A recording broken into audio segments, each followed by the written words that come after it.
လူတော်များများကကိုယ်ခန္ဓာပြက်ကားတာကိုမျိုးရိုးဗီဇကြောင့်ပဲလို့ထင်ကြတယ်သူတို့ရဲ့ကြေးမြောင်းတဲ့ရှူရာတွေကိုကြည့်ပြီးတော့ငါရဲ့အယိုးတိဆောက်ပုံကပြက်မကြေတာလို့ပြောတတ်ကြတယ်ဟုတ်ပါတယ်မင်းရဲ့အယိုးတိဆောက်ပုံကအရေးကြီးတာမှန်ပါတယ်ဒါပေမဲ့မင်းရဲ့အယိုးတွေကကျင်းနေတော့မှကြွက်သားရည်နဲ့ပြက်ကားတဲ့ frame တစ်ခုတိဆောက်လို့ရပါတယ်ဒီနေ့မှာတော့အဲ့ဒါကိုဘယ်လိုလုပ်ရမလဲဆိုတာပြောပြမှာပါမင်းရဲ့အယိုးတိဆောက်ပုံကအများအပြား genetic ကြောင့်ပါရှူရာအကျယ်နံရိုးရင်အရွယ်အစားပြင်ပစုံတိဆောက်ပုံဒါတွေကိုလူပြိုပေါ်ဝင်ပြီးနောက်ပိုင်းမှာပြောင်းလဲလို့မရတော့ပါဘူးဒါပေမဲ့ဒီထက်ပိုအရေးကြီးတာရှိပါတယ်ကြွက်သားတွေကမင်းရဲ့အယိုးတွေပေါ်မှာရှိနေတာပါအဲ့ဒီကြွက်သားတွေကြီးထွားလာတဲ့အခါပြက်ကျဲသွားလို့အမြင်အာရုံဖန်တီးပေးပါဒါကြောင့်အယိုးတိဆောက်ပုံတူညီတဲ့လူနှစ်ယောက်ကလုံးဝကွဲပြားနေတာတယောက်ကတော့ကြီးလိုက်ရင်ပင်ပင်လေးနောက်တစ်ယောက်ကတော့ပြက်ကားကားနဲ့ဖြစ်နေမှာအပေါ်ပိုင်းပြက်ကျဲတာမင်းကိုတခြားသူတွေမြင်တဲ့အမြင်ကိုပြောင်းလဲစေပါတယ်ဒါကတန်မာမှုကိုယုံကြည်မှုကိုပြသနေတာပါအကောင်းဆုံးကိုယ်ခန္ဓာကတော့ V-tape ပါရှိပါ Wide shoulder Wide back Small waist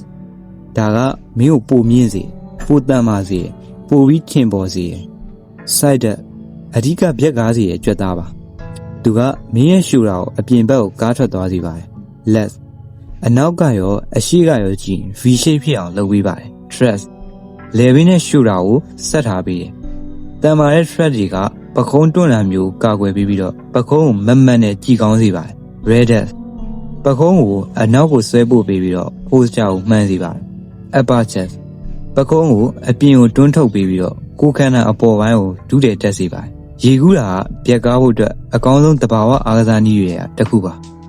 ဘာလို့လဲဆိုတော့သူက shoulder left thrust upper back ဒါတွေကိုအကုန်လေ့ကျင့်ပေးလို့ပါအထူးသဖြင့် freestyle နဲ့ butterfly ကူးနည်းတွေပေါ့ဒါကတဘာဝအတိုင်းပြည့်ကျတဲ့ swimmer frame ကိုရစေပါတယ်ဒါပေမဲ့ရေကူးယုံနေတော့မလုံလောက်ပါဘူးမင်းအနေနဲ့ strength training လုပ်ဖို့လိုအပ်ပါသေးတယ်ကဲအခုမင်းရဲ့ frame ကိုစနစ်တကျတည်ဆောက်ကြရအောင် push ဒါကိုမင်းလုံးနိုင်ပြီဆိုရင်မင်းရဲ့ကြောပြင်ကတိတိတတ်တာပြောင်းလဲမှာပါဘားရန်ကို shoulder ထက်နည်းနည်းပိုကျတဲ့အနေအထားနဲ့ကိုင်ပါရင်ဘက်ကိုဘားရန်စီဆွဲတင်ပါပြီးရင်ထိန်းပြီးတော့ဖြည်းဖြည်းချင်းပြန်ချပါဒီနေရာမှာကိုယ်ခန္ဓာကိုလွှဲတာတဝက်ပဲဆွဲတာအောက်အထိအဆုံးမချတာတွေကိုမလုပ်ပါနဲ့ wide grip pull up လက်ကိုပိုထိစေပြီးတော့ပိုပြက်ကားစေပါတယ် chin up bicep နဲ့ lower leg ပိုထိပါတယ် negative pull up အပေါ်ခုန်တက်ပြီးအောက်ကိုဖြည်းဖြည်းချင်းထိန်းချပါ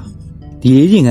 အခုမှစလုပ်တဲ့သူတွေအတွက်အကောင်းဆုံးပါ push up ရင်ဘတ်နဲ့ shoulder ကိုကြီးဆောက်ပေးပါတယ်ကိုယ်ခန္ဓာဖြောင်းနေရမယ် range ပြည့်အောင်လုပ်ရမယ်တဖြည်းဖြည်းချင်းထိန်းလုပ်ရပါမယ်ဒီနေရာမှာတင်မားကကြာနေတာတဝက်ပဲလှုပ်တာတရောင်စစ်ကားလွန်းတာတွေမလှုပ်ပါနဲ့ 5 push up body weight ကိုတုံးပြီးတော့ shoulder တိဆောက်ဖို့အတွက်ဆိုရင်ဒီလေးကျင့်ကအကောင်းဆုံးပါပဲ Ditch chest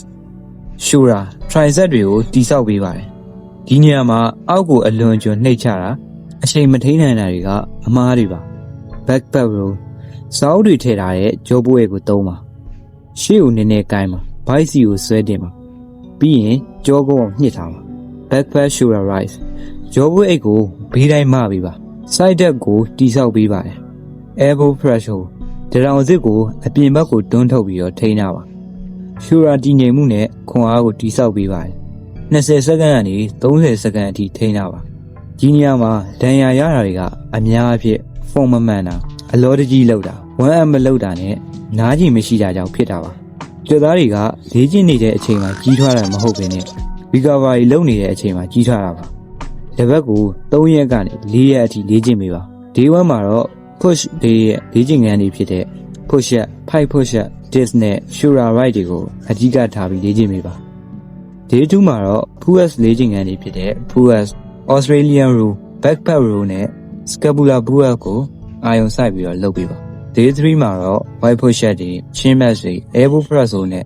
light dip တွေကိုလုပ်ပေးပါ